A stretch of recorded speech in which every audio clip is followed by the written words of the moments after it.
veterinariya vrachlari muhtaram prezidentimiz tomonidan 4-dekabrda 420 son farmonlar chiqdi. Bilasizlar, veterinariya va chorvachilik sohasida pedagog va mutaxassis kadrlarni qayta tayyorlash, ularni malaka oshirish instituti tashkil etildi.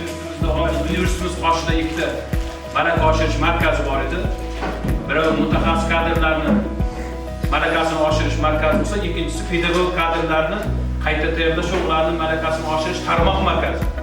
Butun respublika miqyosida oliy ta'lim muassasalari ham bizning universitetimiz qoshidagi malaka oshirish markazidagi malaka oshirar edi. Mana shu ikki markaz demak birlashib, ikki markaz bir negizida, o'zimizda negizida kechirasiz.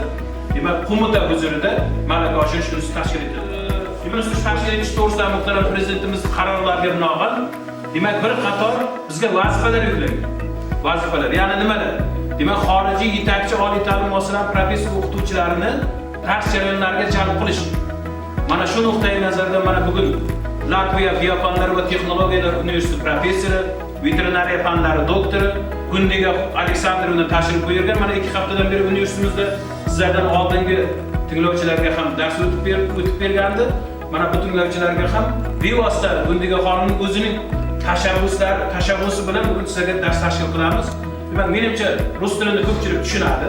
Bu kishi rus tilida dars olib boradi. Ветеринарная пищевая служба государственная, которая имеет инспектора везде, по всей стране. Они контролируют эту всю пищевую цепь, как мы называем, в этих больницах, например, если есть, там есть столовые тоже,